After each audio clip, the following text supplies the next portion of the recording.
ng Pilipino. Pulso ng Pilipino. Pulso ng Pilipino. Pulso ng Pilipino. Pulso ng Pilipino. Pulso ng Pilipino. Good morning, good morning. Magandang umaga po sa inyong lahat. Sa palatuntunang Pulso ng Pilipino. Pulso ng Pilipino sa MIB4. Palatuntunang pinakinggan ninyo noon, pinakinggan kahapon, at pinakikinggan ngayon. Magandang umaga, Luzon, Visayas at Mindanao. Live po tayo dito ho sa ating studio. Nagmumula sa Barangay Pachuca, Calapan City, Oriental Mindoro sa palatuntunang Pulso ng Pilipino. Palatuntunang pinakinggan ninyo noon, pinakinggan kahapon at pinakikinggan ngayon. Noon po ay nasa radyo, ngayon po ay nasa internet na. December 15, tama ba? O ngayon daw ho mga kababayan ang itinakdang eleksyon doon po sa mga kakandidato sa Councilors League. Oo, lalo na dito ho sa lungsod ng Calapan. Oo, good luck ho sa inyo. At hari nawa, excuse me, yung pinagkasunduan ho mga kababayan ng mga barangay official, kung sino ho yung iboboto, makuan ho, magtrabaho po ng matiwasay. Magtrabaho po ng matiwasay mga kababayan kong Pilipino. Ng Pilipino. Pulso ng Pilipino. Pulso ng Pilipino. Pulso ng Pilipino. Pulso. Dito po sa lalawigan ng Oriental Mindoro, sa mga sandali pong ito, mukhang hindi ho maganda ho ang panahon. Dahil nga ho sa pabugso-bugsong ambon ulan sa atin hong syudad, dito ho sa Oriental Mindoro at sa ibang bayan ho. Pag galing ka ng bayan ng Victoria, maulan, papunta ka ng lungsod ng Calapan, minsan ay mainit. Minsan ay maulan naman sa Calapan, papuntang South District ho, ay maulan or mainit. Oo. Pabago-bago ho mga kababayan ang timpla ho ng panahon dito ho sa Oriental Mindoro. Bagaman, ingat-ingat ho kayo sa kalsada, sa lansangan, kasi bukod ho sa matraffic ho ang kalakhang siyudad ng Calapan, ay yung pong mga aksidente ho sana'y maiwasan. Dahil kahapon, mayroon hong aksidente, vehicular accident, dyan ho sa kahabaan ng Jefferson Street sa along Nautical Highway. Kung kayo ho'y pamilyar dyan sa Barangay Bayanan, opo, meron hong trahedya o aksidente hong naganap dyan ho sa lugar na yan. Kaya ingat-ingat ho kayo sa mga bumabiyahe. Ingat ho kayo sa pagmamaniho. Ingat ho kayo sa pagmamaniho mga kababayan para ho maiwasan natin ang anumang klase ho ng aksidente. Magbaon po kayo ng isang sakong pasensya. Opo. Kasi sa ating mga driver, opo, tayo ay nag-iingat sa sasakyang daladala natin, sa ating minamanihong sasakyan, ay yung kapwa natin driver ay hindi ho maingat. Oo. Kaya kailangan paglabas ho ng lansangan, paglabas ho ng kalsada, dapat pag kayo ho'y may dalang monobila, kayo ho'y maingat sa inyo pong pagmamaniho, di ba? Opo, maingat dapat. Samantala, Pilipino. Pulso ng Pilipino. Pulso, nakuha natin sa mga sandaling ito ang pulso ng Pilipino. Pulso mga balita sa nakalipas na magdamag. ng Pilipino. Pulso Ito ho yung sinasabi. Krisis sa bigas. Titindi pa sa 2024. Ano ba yan? Pilipino. O yung pinapangarap at sabi nila magiging 20 pesos ang kilo ng bigas. Mukhang hindi ho ito mangyayari. Pilipino. Sapagkat ayon ho sa balita, nagbanta ang Farmers Group na Federation of Pre-Farmers o FFF na higit na lulubha ang krisis sa bigas sa taong 2024.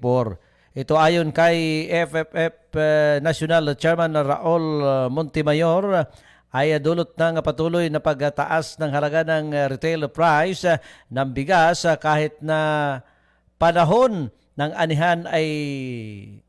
anihan ng palay sa bansa. Anya makakaranas ang bansa ng kakulangan ng supply ng bigas sa buwan ng Pebrero at Marso bago ang dry season, harvest at buwan ng Hulyo hanggang September ng susunod na taon. Sinabi ni Montemayor na kahit na may palay harvest season simula October 2024, mayroon magaganap na pagtaas ng retail price ng bigas dahil hindi na kasing dami ang ani ng palay ng mga magsasaka ngayon dahil sa kalamidad ng El Nino. Pilipino. Pulso Ayon pa sa balita, bukod sa wala namang aasahang malakihang importasyon ng bigas na papasok sa Pilipinas para punan ang malaking demand ng mamamayan sa bigas. Ayon pa sa balita sa wikang English, we are seeing two reasons here. One, because of high imported rice. The high imported rice affect the domestic price, causing the farm gate price of palay to go up. Second, it is possible that our harvest is not the big contrary to the claim of the Department of Agriculture, dagdag ni Montemayor. Pilipino. Sinabi pa niya sinabi anya na kapag may anihan ng palay ay bababa ang presyo na, pero hindi naman ito nangyayari dahil patuloy ang pagtaas ng presyo ng bigas. Ang farm gate price ng palay sa ngayon ay 30 pesos per kilo. Anya tumaas ang farm gate price ng bigas dahil sa kakulangan ng supply. Pilipino. Pulso ng Samantala sa iba pang mga balita, Pilipino. Pulso ng Pilipino. Pulso ng Pilipino. Pulso ng Pilipino. Pulso ng Pilipino. Pulso ng Pilipino. Pulso ng Pilipino. COVID-19 daw ho mga kababayan. Sa 3 hospital, puno na sa Metro Manila. Puno na ang COVID-19 hospital, bids sa 3 malalaking hospital sa Metro Manila dahil sa panibagong pagtaas ng kaso ng dinadapuan ng virus ngayong September. Ayon sa Department of Health o DOH, tinukoy ni Health Undersecretary Eric Tayag ang mga hospital na Philippine Children Medical Center, National Kidney Transplant Institute of Medicine City. Sa pangkalahatan, ang ibang rehiyon naman ay hindi pa umaabot sa ganong sitwasyon, paglilinaw ni Tayag. Pulso ng Ayon pa rin sa balita, sa kabila ng pagpapalabas ng Philippine General Hospital ng memorandum ng muling paggamit ng face mask sa loob ng ospital, sinabi ni Tayag na pinaubayan nila sa pamunuan ng ibang pagamutan o kaya naman sa lokal na pamahalaan kung susunod sila sa naturang hakbang. Nirekomenda naman ng DOH ang pagsusuot ng face mask sa mga senior citizen na buntis, mahina ang katawan at mga populasyon na hindi makakakumpleto ng kanilang anti-COVID vaccine. ng Pilipino, pulso ng Pilipino. Samantala, PRC nagpapadala ng 35 Pinoy doktor sa Gaza. Ng Pilipino. Ayon sa balita, magpapadala ang Philippine Red Cross ng mga Pinoy doktor sa Gaza. Isang media interview na sinabi ni PRC Chairman at CEO Richard Gordon na nasa proseso na sila ng pagpapadala ng 35 doctors doon at hinihintay na lamang ang pagsisipinal Pilipino, pulso ng kasunduan ng Egyptian Red Crescent. ng Sinabi ni Gordon na hindi siya sang-ayon na maitalaga ang mga doktor sa mga Palestinian hospital na may underground facilities. Sa halip ay dapat na mga standalone camps na mai-assign ang mga ito kung saan matutukoy sila sa bahagi ng Red Cross. Ayon pa sa balita, it is the Palestinian Red Crescent that is in charge there Gaza, but we are in the process of the sending 35 Filipino doctors pending finalization of agreement with the Egyptian Red Crescent. I do not agree that Egyptian Red Crescent, I do not agree that they be assigned to areas such as Palestinian hospital with underground facilities. I want a standalone camps for them where they will be identified as part of the Red Cross, ani Gordon. ng Pilipino, pulso ng Pilipino. Mayroon na po tayong 15 minutos. Makalipas po ang alas 8 ng umaga dito pa rin sa palatuntunang Pulso ng Pilipino. Araw po ngayon ng Biyernes para sa iba pa mga balita. Kami po'y magbabalik makalipas ang ilan pang mga paalala pa. Pulso ng Pilipino, pulso ng Pilipino, pulso ng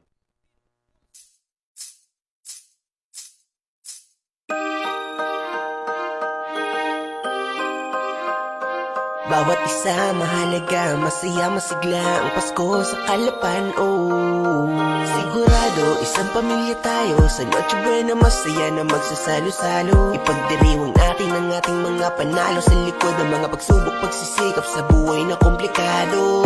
Pasko ng Galapeño, sa buong mundo pinaka-the best na Pasko. Lahat nagbibigayan, lahat nagdadamayan, lahat makulayan ng Paskong Kalapan ko. Pasko na sa Kalapan, Pasko na sa Kalapan, Pasko na sa Kalapan, Pasko na sa Kalapan, Pasko na sa Kalapan. Kung saan bawat isa mahalaga, Pasko na sa Kalapan. Kung saan bawat isa mahalaga, ramdam ko na naman ang saya, damang-dama ang bawat ligaya. Kitang-kita ang lahat ay masagana, Pasko na naman kaya lahat ay sama-sama. Sobrang laki na rin ang pinagbago, iba na ang sigla sa Kalapan kada Pasko. Kahit sino ay matutuwa sa lugar ko, sobrang kulay mahinang sa paningin kada kanto. Bumakat na ang ngiti sa aking labi, bumalik na yung saya ang masasabi ko lang, ito na ang regalo. Lahat ay nagkakaisa, bawat Kalapeño. Sama-sama tayong magdiriwang, sa araw ng Pasko lahat ay magbigayan. Hindi mawawala ang tunay na pagmamahalan, maligayang Pasko, lungsod ng Kalapan. Pasko na sa Kalapan, Pasko na sa Kalapan, Pasko na sa Kalapan, Pasko na sa Kalapan. Kung saan bawat isa mahalaga, Pasko na sa Kalapan. Kung saan bawat isa mahalaga, ngayong Kapaskuhan ilalong mahalin ng isa't isa. Ating ilagay, magbigay kulay, mas lalong palawakin ang pagmamahal. Ibalik ang sigla, tayo magkaisa, patuloy lang sa pag-abante, sa taas ay maniwala ka.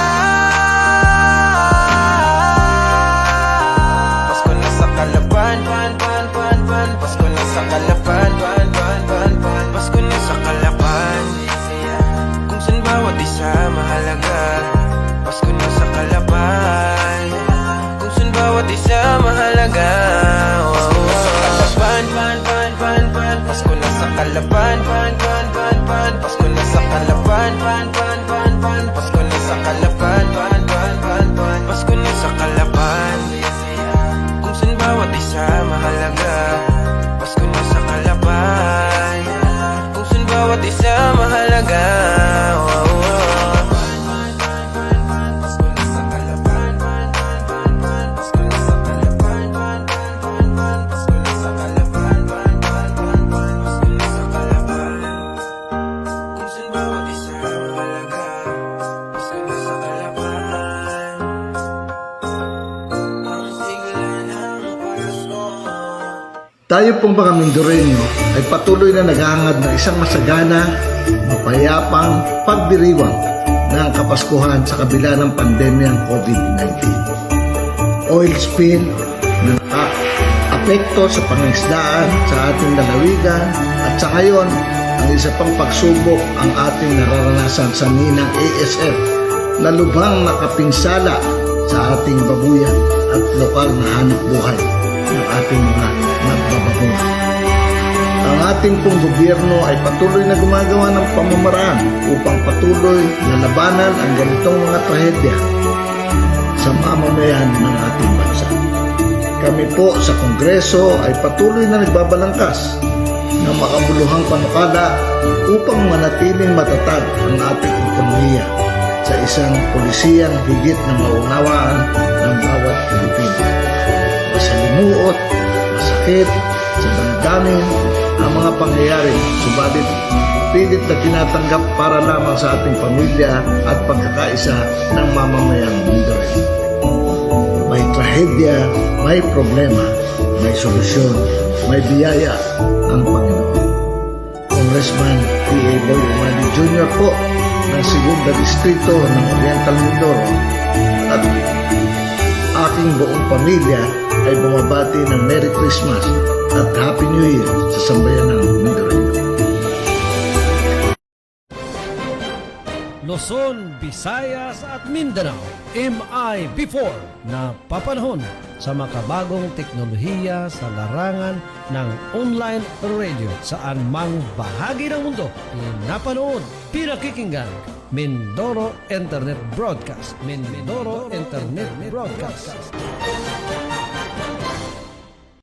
Pulso ng Pilipino. Pulso ng Pilipino. Pulso ng Pilipino. Pulso ng Pilipino. Alas 8:21 na ng umaga. Pulso ng Pilipino. Pulso ng Pilipino. Pulso ng Pilipino. Pulso ng Pilipino. Pulso ng Pilipino. Pulso ng Pilipino. Pulso. Sa karagdagan pa rin detalye ng mga sa patuntunang pulso ng Pilipino sa MI-Before. Ng Pilipino.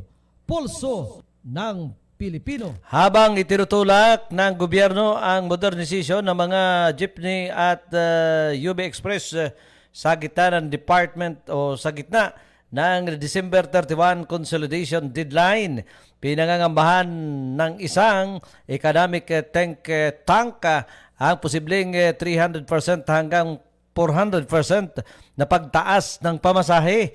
Ito ang binahagi ng Ibon Foundation ngayong Huwebes sa pagsisimula ng tigil pasada ng piston, bunsod ng kinatatakutang jeepney phase-out kaugnay ng modernization ng Public Utility Vehicle PUVs. Initial estimate siya from consolidation with the transportation group including ilan na cooperatives o Ani Ebon Foundation Executive Director Sunny Africa sa panayam ng PhilippineStar.com. Ayon pa sa balita, basically higher fares ay unavoidable from more expensive jeepneys at maintenance na especially with the eventually end of government subsidies ay i-recover from higher fares. Ayon pa sa kanya, una nang sinabi ng grupong piston na nakatigil pasada laban sa December 31 deadline para makonsolida sa mga kooperatiba at cooperation na sadyang mahal ang inilalapit sa kanilang modern minibuses sa ilalim ng PUB Modernization Program hanggang 2.8 million per unit po yan, mga kababayan. Una nang sinabi ng gobyerno na hindi na makakapagbiyahe ang mga hindi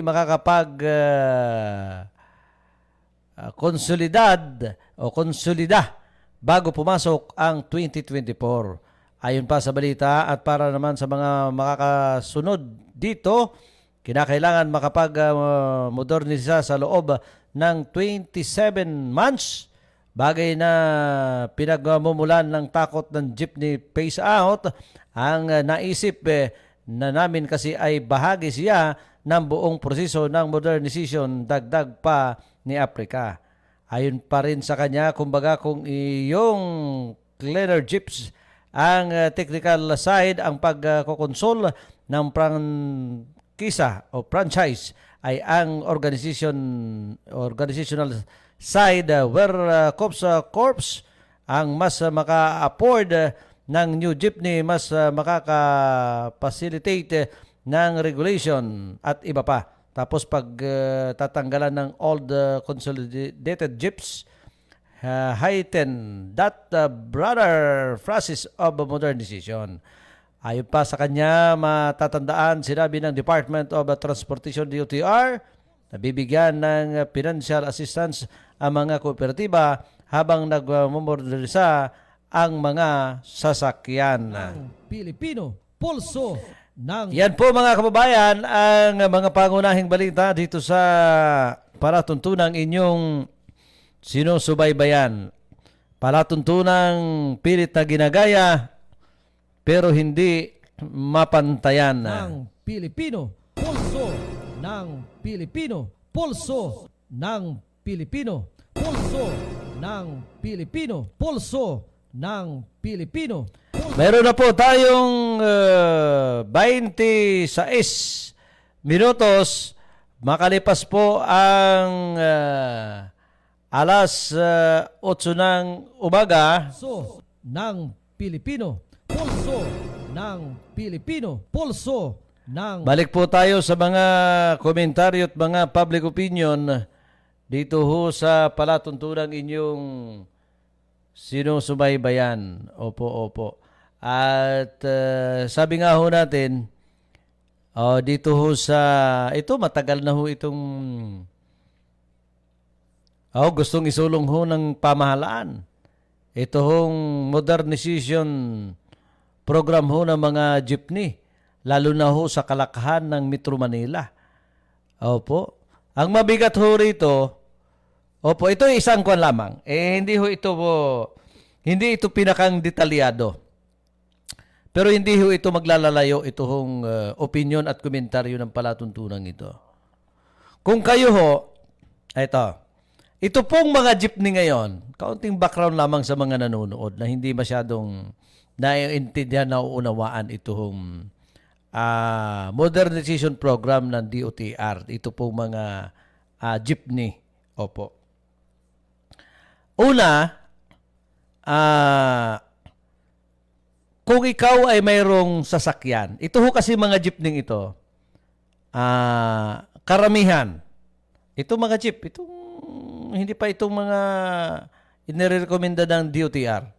Yung mga binabiyahe mga jeep, kung sa Mindoro, biyahe ng Nauhan, Victoria, Baco, Puerto Galera. Opo, yung mga jeep ho ang tinutukoy ko muna. Ang may-ari ho niyan is individual person. Hindi ito nakapaloob sa kooperatiba. Ngayon, sa modernization program ng gobyerno, kailangan ikaw ay obligado ka na sumali sa kooperatiba. At obligado sa isang bayan, sa isang probinsya, ay mayroon hong kooperatiba. Kailangan umayaw ka sa hindi.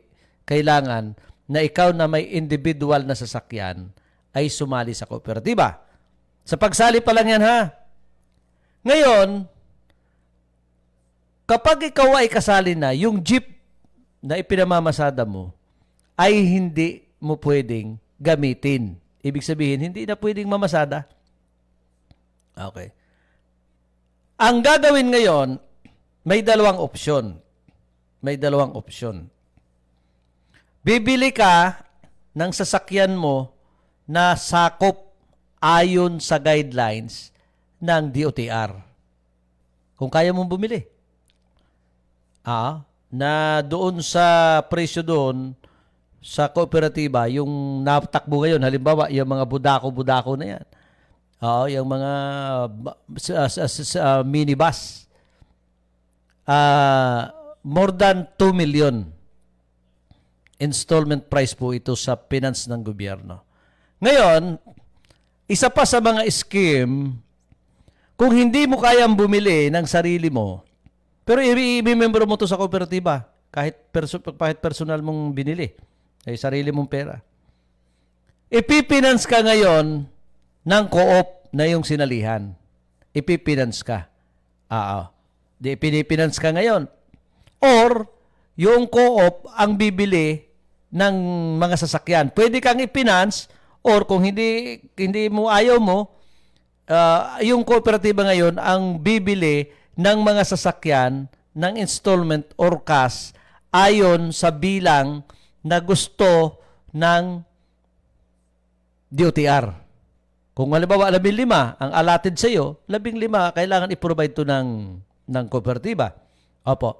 Ngayon, uutangin. Doon na yung balita natin kanina, yung 2.8 million. I'm sorry kung tama ako ha. Ngayon, uhulugan ngayon ng kooperatiba. Ang system nito, yung kinukwento ko ho, hindi man eksakto, pero makikita po ninyo sa dulo kung bakit ito umaangal ito pong mga may-ari ho ng sasakyan sa isang hindi katanggap-tanggap na sistema. Opo, pakinggan po ninyo. Ngayon, may boundary ho yan, ibig sabihin, yung boundary niyan, halimbawa ako, bumili ng jeep, yung personal ko, or ipinapinance ko ngayon sa kooperatiba. Sa iba't ibang kondisyon. Sa malinaw na kondisyon. Ngayon yung jeep ko ngayon na namamasada, may driver ako. Kooperatiba ang magpapasweldo. Yung kita nun araw-araw, ipapasok ko sa kooperatiba, kakaltasin ang lahat ng mga gastos, bayad sa jeep, gasolina, may maintenance. Opo. Yung monthly niya, kunyari ang monthly niya ay 70,000, kunyari ay 60,000 a month. Kung may matitira doon sa isang buwan na kita, gross ayon sa pagtaya sa talaan ng kooperatiba, may share na mapapapunta sa akin yung kita, kung hindi ako kakamali, monthly. At mayroon pang mga dividendong tinatawag. May mga kwintahan pa sila dyan. So monthly. Kung ngayon, kung hindi kasya yung kita, so may kwan pa yan. Parang may utang pa ako sa kooperatiba. Kooperatiba ang magbabayad. Kooperatiba ang magmamanage doon sa jeep ko.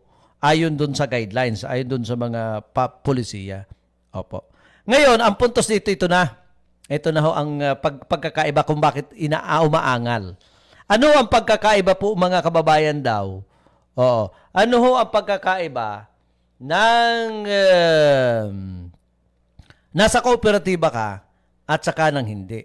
Yung advantage at disadvantage. Number one, kung maayos sa pagpapatakbo ng kooperatiba, wala kang sakit ng ulo kasi may jeep ka nga pero ang magmamanage co-op, kooperatiba. At kung maayos, okay yan, okay. Kanya lang ang masisti dyan, kung ikaw ay umaasa, isang pamilya umaasa ka ng yung pambili ng bigas, ito lagi kong sinasabi, sa hapon, dahil namasada ka, kumita ka ng 300, kumita ka ng 500. Doon na to sa jeep na hindi pa pumapasok sa kooperatiba. Yung kasalukuyan ngayong bumabiyahe. Mayroon kang madadalang pambili ng pangangailangan mo sa hapon. 'Di ba? Kasi ikaw ang magmamanage ng sarili mong kita. Isa yan sa mga sa mga puntos kung bakit ayaw ng ilang mga may jeep na sumama sa ganyang pulisiya ng DOTR. Opo. Ngayon, kung wala, tapos hindi naman hulugan na yung jeep mo, o di ba? So yung lahat nakita mo, tapos ikaw pa ang may dala, ay lahat nakita na sa'yo, dala-dala mo sa hapon. Sa kooperatiba po hindi. Tapos ang mahal ng sasakyan. Ang mahal po ng sasakyan, mga kababayan. Yung pinakamababa ay 2.8 installment price ho yan. Ngayon, ilang taon yan? Kung hindi rin kakamali, 5 to ilang years ho yan. Ay kung logi ka ng logi, ngayon, wala kang sufficienteng pera na pagdating sa hapon, ay may magabibili ka ng bigas, mayroon kang mabibili ng isda, hindi mo pwedeng kuhanin yung pera doon dahil may monthly, submission ho kung may kita man yan o ano. Ang kumikita ho dyan ng araw-araw, depende ho sa sistema ng kooperatiba dito sa Oriental Mindoro, is arawan, swelduhan ho yung driver. Parang 500 a day. May kita sa wala yung sakyan, babayaran yan. So, kooperatiba ho magpapasweldo doon. At kakaltasin yan doon sa buwan ng kita ng iyong sasakyan. So, yun po yung diferensya, yun po yung pagkakaiba kung bakit inaangalan po ito ng atin pong mga may-ari ho ng sasakyan doon sa modernization. Isa pa ho dyan, hindi mo pwedeng dalhin yung sasakyan mo na nasa pinapatakbo ng co-op. Hindi mo pwedeng dalhin doon sa kung saan ka man pupunta. Kunyari, ayaw mo mamasada. Kasama mo ang pamilya mo. O kaya aarkilahin ng kamag-anak mo. Hindi mo pwedeng dalhin out of line. Kung ang linya mo ay, kunyari, Calapan to Victoria, gusto mong pumunta ng Puerto Galera para sa personal na pangangailangan mo, kailangan mo yung sakyan, kasama ang pamilya mo, hindi pwede. Hindi pwedeng gamitin. Isa ho yan sa mga pulisiya na pagbabago. Ngayon, hindi natin tinututulan yung modernization. Kailangan nga yan sa pag-inog ng mundo, kailangan araw-araw may nababago ang sistema ng ating pamumuhay ayon sa sistema naman ng ating pong environment. Opo. Kailangan walang permanente sa mundo. Lalo na't ito pong mga ganitong uri ho ng transportation. Mayroon pong development na gustong gawin ang gobyerno at tayo na may makahabol doon sa sosyalismong tinatawag. Opo. Kailangan ho yan. Kanya lang, kung ipagigit-gitan mo ang ganong sistema, kawawa, marami hong magugutom. Kasi di mo naman pwedeng sabihin ay sa isang linggo na ako kakain dahil hindi pa nagre-remit yung co-op sa aking kita kung may kita o wala. Ngayon, ang matindi pa nito, hindi lahat na kooperatiba ho ay matatawag nating matatag. Opo. Karamihan ho dyan ay sumisimplang. Lalo na sa transportation. Bakit kamo? Ay marami ng kooperatiba dito ho sa Oriental Mindoro, lalo na yung Rodasco Transportation Cooperative, na ito'y naging matatag. Pero nung hinawakan ho ito ng isang mga ganid, pinagnakawan ho ang kooperatiba na wala naman hong napala ito po mga miyembro. Ngayon, papayag ka ba? Kung ang isip mo ay medyo hanggang doon lang sa talampakan, na simpleng driver at may-ari lang ng sasakyan, ay hindi mo isusugal yung kabuhayan ng pamilya mo dito sa isang kooperatiba na hindi mo naman alam kung ito'y magiging maayos o hindi. Opo. Yun. Ito ho yung mga common na problema ho ng kinaharap ng ating mga kababayan kung bakit ho hindi agad-agad nakukumbinsi. Ito po may mga may-ari ng sasakyan. Opo. Isa pa ho mga kababayan. Isa pa. Tingnan ho ninyo. Ang sabi ay safety and convenience at modernong sasakyan. Ito, tingnan ho ninyo. Yung pong ilan, hindi naman natin nila lahat, ilang pumapasada dito sa atin na under na ho ng modernization program. Tingnan po ninyo yung quality ho ng sasakyan. Yung ilan ho dyan, hindi ko alam kung paano ito na pumasa paano to pumasa sa standard ng DOTR. Dito ho, tingnan ho ninyo, sumakay ho kayo. Iisa po ang pinto. O, ito nga eh. Isa ang exit at saka isa ho ang entrance ng sasakyan. Samantalang yung jeep ay 3-door. Oo, 3-door. 2 pinto ho sa unahan at isang pinto po mga kababayan sa puwitan. Dito ho sa modernization, yung ilang mga sasakyan dito, wala pong pintuan. Oo, sa left side at saka sa right side ho ng driver seat, mga kababayan kong Pilipino. Opo, opo. Kung saan ka lumabas, doon ka rin papasok. Di ba? Kung saan ka pumasok, doon ka pa rin lalabas. Mababuti pa tayong mga tao, may backdoor pa tayo eh. Yan po modernization na yan, karamihan dyan. Oo, hindi ho ako nagyayabang. Tingnan ho ninyo. Walang pintuan sa driver side. Walang pintuan sa right side. Kung sakasakaling ma-aksidento ito, o magkakaroon ng aberya, magkaroon ng huldapan, magkaroon ng kung anuman, sunog o anuman ho mga kababayan, yung ang bahay na second floor, hindi po pwedeng wala kang fire exit. Oh, tingnan ho ninyo yung ipinagigit-gitan ho ng DOTR. Ipinagigit-gitan ho ng pamahalaan. Na pilit itong isinisiksik. Di ba? Ngayon, ang pinupuntos natin dito, ano ba talaga ang gustong buhayin ng gobyerno? Yung kooperatiba?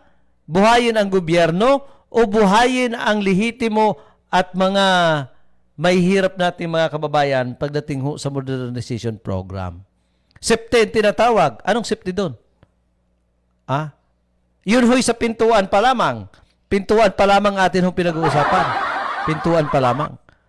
Wala pa yung mga quality dahil sabi ng iba, mas matibay pa ika ang jeep, yung mga lata-latang ginamit sa jeep kaysa dito sa mga modernization na ito. Oh. Doon nga lang, naka-aircon siyempre. Ngayon, may mga nagsasabi, na yan ikaw mga jeep na yan, ay pwede naman ikang repairin yan eh.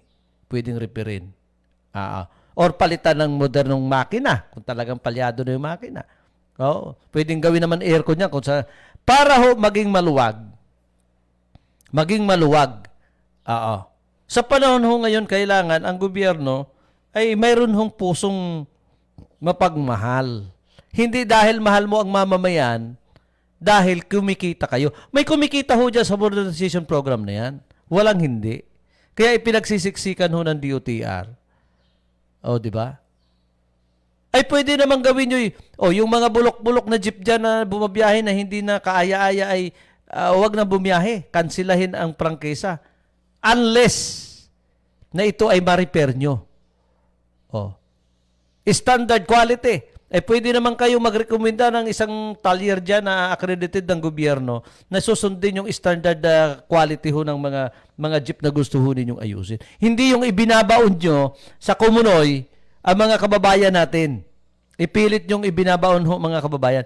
Pilit nyong isinasaksak sa isang butas na hindi naman ho kakasya ang ating mga kababayan na may-ari ho ng mga sasakyan. Opo, opo. Yan ho ang ating sinasabi. At saka hindi lang dyan, tingnan ho ninyo ang lansangan. Hindi tingnan ho ninyo ang lansangan. Oo. Hindi lang yung mga bulok-bulok na jeep na yan ang tumatakbo ho sa ating kalsada. Marami ho. Kung talagang gusto nyo ng safety and quality at convenience sa mga sasakyan nandyan sa lansangan, o yung mga sasakyan na hindi na talaga po pwede at mas maedad pa ho sa akin, mas maedad pa wari sa akin yan. Oo. I-phase out na ninyo at palitan ng disim unit or repair, di ba? Pero yung sinasabi nyo modernization, aalma ho talaga. Aalma ho ang taong bayan dito sa mga ganitong uri ho ng panukala. Oo. Kasi depende ho yan sa sa mga nanunungkulan. Yung pong pagpapatupad ng batas, although batas yan, kailangan ipatupad. Wala hong sino mang maging above the law kung tawagin. kailangan ho yung batas ay kita po ninyo na hindi masyadong makakaapekto ho sa ating mga lehitimong may hirap na Pilipino. Opo. Hindi ho yung bira lang kayo ng bira dahil minsan may ang gusto nyo kumita. Padalwa, lalo na ho yung mga batas-batas o panukala na mayroong tinatawag na pampolitical aspeto ho mga kababayan. Dito na lang sa Oriental Mindoro. Sa bagay, sabi nga natin, kapag nagawa mo na ang isang bagay, ikaw, kunyari, dito ho sa Oriental, dito sa lungsod ng Calapan, sa isang radio program, binabanatan itong kasalukuyang administrasyon ni Congressman Arnan Panaligan dun ho sa pagkabulok ng expired na mga gamot. Sinisisi dahil yung mga taon, yung date ng pag-deliver o mga pag-purchase ng mga gamot na sinabing expired dyan sa City Hospital dito ho sa ano ba to, yung sa Tibag, Barangay Tibag. Panahon pa raw ni Congressman Arnan nung mayor pa siya. Parang yung isang komentarista kung tawagin, masyadong one-sided naman ho yung banat niya at mukhang pamumulitika. Ngayon, bigyan natin ng din yung mga nauna kong episode. Wag nating isisi kay Mayor Malu Murillo. Kawawa naman yung ina ng bayan.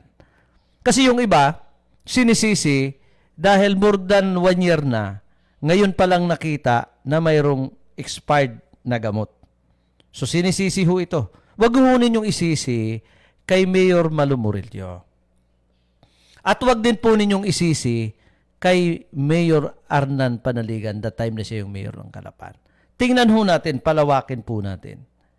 Kasi nag-purchase ang city government. Binayaran yan, siyempre, pipirmahan ho yun ng alkalde. Ngayon, sino ang magdi-distribute? Sino ang although by sinasabi, kailangan i-monitor mo rin yan, pero sa technical aspect, sa actual na sistema, hindi mo na mamumonitor yan eh. Ngayon, sino yung nagko-control ng mga ganitong uri ho ng gamot? Hindi ba pwedeng doon muna natin sisihin? Hindi ba pwedeng alamin muna natin bakit hindi mo ito na-distribute? Pag sinabi niya hindi na-distribute dahil ito ang kulang, at hindi, di ba? So doon natin ipukol sa dalawang nanungkulan sa ating syudad. Kasi yung mga komentaryo natin, halatang halata na hindi kapakanan ng taong bayan ang atin pong binibigyan ng puntos dito. Kayo na mismo ang namumulitika. Ikinakabit nyo sa pangalan ng politiko yung mga bagay-bagay na hindi naman. Di ba? Tanungin natin sa loob ng 1 taon, mula nung nanungkulan si Mayor Malu Murillo, bakit ngayon lang niya na-discover? May paliwanag sila dyan. Alam mo kung saan ang gagaling ang mga paliwanag na hindi mismo nang galing direktang napapakinggan natin sa bibig ng naturang mayor. Doon sa programa ni paring Junard Acapulco na pag-aari ng city government kung bakit siya nag-ere dito sa atin. Ayon kay Junard Acapulco, hindi alam ni Mayor Malu Murillo na may ganong pangyayari. Hindi alam. Sa loob ng 1 taon mula nung nanungkulan siya, nung time lang niya yun. At ang sabi, ayon doon sa programa nila sa radyo, pinabuksan dahil nga gagamitin yung building or may halong pagdududa ang alkalde. Kaya pinabuksan. Hindi direktang, kaya pinabuksan dahil may direkta siyang impormasyon na may mga expired na gamot. Ayon ho doon sa announcer, doon ho sa tagapagsalita sa radio program. Hindi ho sa akin ang galing to. Ayon doon, reviewin ho ninyo. Kasi wala pang formal na statement na mula nang galing mismo sa bibig ng alkalde yung tunay na kwento. Diba? Ngayon, tanungin natin, bakit isinikreto yon? Sa loob ng mahabang taon, isinikreto. Isinikreto nyo sa panahon ni Mayor Arnan C. Panaligan na may tinatago kayo at hindi nyo inilalabas. Oh. Di ba? Isinikreto nyo sa mahigit isang taon na panunungkulan ni Mayor Malo Murillo na mayroon palang ganon. So hindi kayo loyal, hindi kayo tapat, hindi kayo loyal sa inyong boss. Dr. Alianto, o sino pa yung doktora dyan, na siyang ulo ng City Health. Sasabihin, tatargetin. Ang sabi, dahil malakas kay Mayor Arnan, kay Congressman Arnan, itong si Dr. Alianto, na siya hong head ng City Health. Kaya hindi ito pinupunaraw, di umano, ayon doon sa isang broadcaster. Oo. Kung loyal siya at malakas siya kay Mayor Arnan, dapat hindi niya ginagawa yung dahil sinisira niya. Kaya hindi pwedeng ikabit yung sinasabing kaibigan o loyalty. Hindi nga siya loyal kay Congressman Arnan eh. Bakit? Kung loyal siya, hindi mangyayari yung mga expired na gamot. At hindi rin siya loyal dito sa kasalukuyang administrasyon. Tumbukin natin yung may kasalanan, wag nating ilihis. Wag nating ilihis yung isyong yan doon sa dalawang politiko na maaring bukas makalawa ay magkakampi rin sila sa larangan ng politika o bukas makalaway sila ay magkatunggali sa larangan ng politika. Wag muna nating ikabit sa politika. Ngayon, may sinasabing investigation. O, ang sa atin doon, bilis-bilisan. Yung investigation, kasi magwa 1 month na, wala pa rin, di ba? Ngayon, ang tanong dyan, bakit hindi lumalabas pa yung investigation in public? Hindi ko sinasabi na hindi pa kayo tapos. Pero in public, nailabas na ba ninyo? Kasi karapatan ng mamamayan na malaman ho itong mga bagay-bagay na ito. At obligasyon nyo dyan sa City Hall na ipaalam sa taong bayan, yan pong isyong yan. Ano ho ang nangyari? Wag na rin yung, kung itinago nyo yung mga gamot na kaya naging expired, ay itatago rin ninyo itong ganitong impormasyon. Sino ho ang pinarurusahan nyo? Sinong inuuto nyo? So, inuuto nyo taong bayan. Pag inuuto nyo ang taong bayan, ang apektado nito, siyempre, mamamayan. Politically, ang apektado nito, si Mayor Malo. Bakit? Ay siya ang ina ng bayan sa panahon ngayon. At siya'y mamumulitika. Ngayon, magbabanggaan. Sinong kalaban? Sinong kalaban ni Mayor Malo Murillo kung sakasakali? Itong si Congressman Doy Liatson. Oo. Ngayon, politically, kung ikakabit nyo sa politika, may balak ba o totoo ba yung balita na kesyo kunyari is plano raw? Plano raw. Hindi plano ito ni Mayor Malo. Plano nung ilan sa mga nakapaligid kay Mayor Malo na ito'y kumandidatong congresswoman o congressman dito sa unang distrito ng Lalawigan. Kaya ito, ginigiba nito si Congressman Arnan. Hindi ginigiba ni Mayor Malo nung mga nakapaligid sa kanya. Unfairness, ayaw ko naman hunggan. Kasi nga, malayo sa larangan ng politika pero pilit nilang ikinokonek. Di ba? So yun ang ating, ito yung ating puntos. Maging parehas ho tayo. Maging parehas ho tayo sa isyong ito. Wag nating isisi doon sa dalawa kasi kunyari ako si Mayor Malo Murillo, gagawin ko ba to?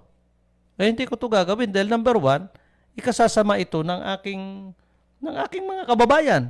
Padalwa, politically, ako mapapasama rito. Hindi ko to gagawin. Diba? Hindi ko to gagawin. At hindi ko to pwedeng ipag-utos na itambak yung mga, diba? Ganon din si Congressman Arnan. Diba? Ganon din si Congressman Arnan.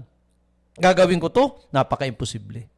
Yung taong gumawa na walang pampolitical na interest. Kaya yun ang palaisipan Bakit hindi ipinamigay? Kasi yung pong paglilinaw lamang, ako sa akin hindi naman ako doktor, hindi ako expert. Kasi, isa sa mga depensa dyan, dahilan, at pwedeng tunay na dahilan ito.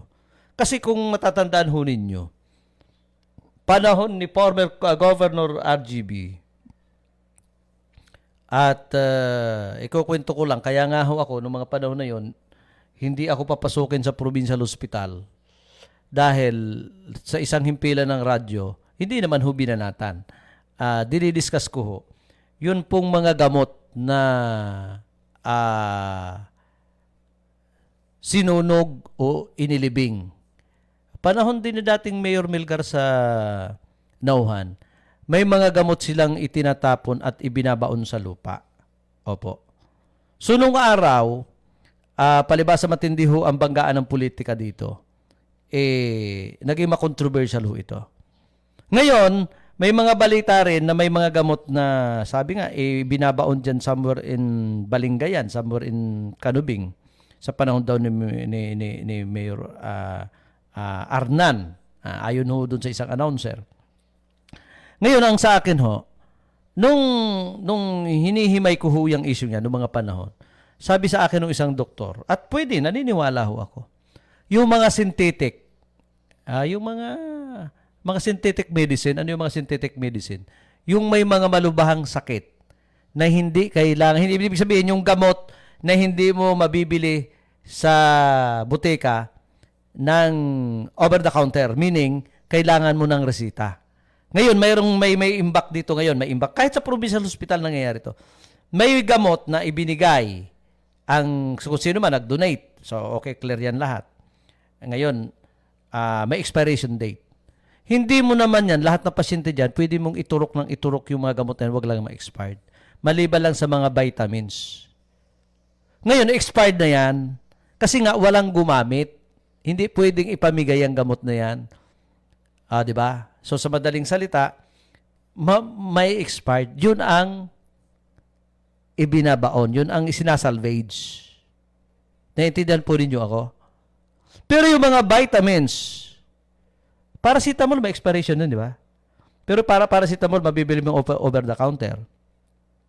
Pero kapag expired na, hindi mo pwedeng inumin yung mga sa lagnat, lalo't wala kang lagnat. So, may expired yan.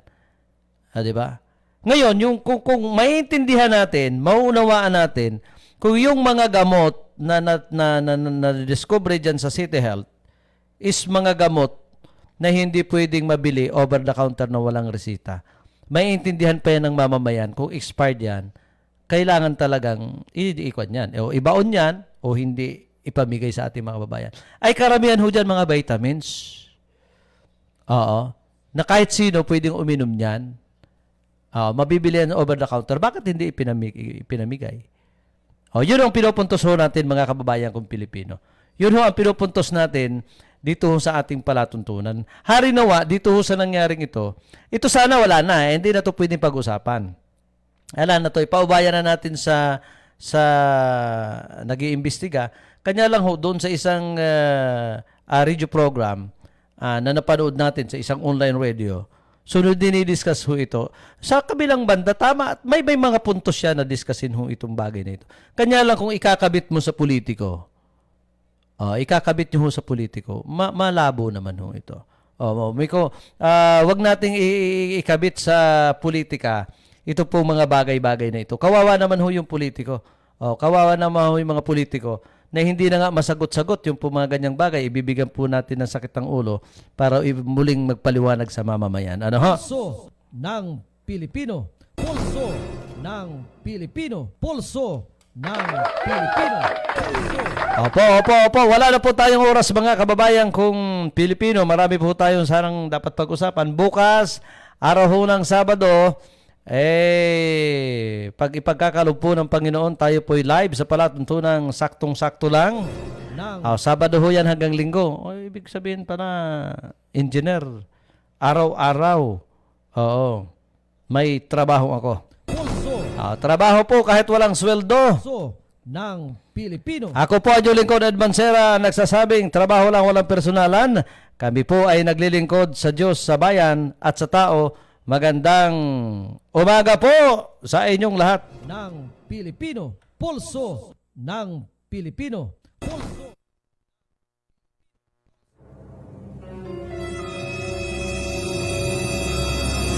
Sige na. ang sobrang pamumulitika, panggigipit sa mga mamamahayag.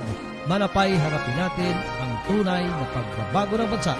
At ngayon, narito ang palatunturang Pulso ng Pilipino. Pulso ng Pilipino. Noon nasa radyo, ngayon nasa internet na.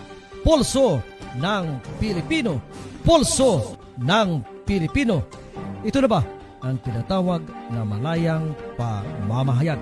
Pulso ng Pilipino. Pulso ng Pilipino.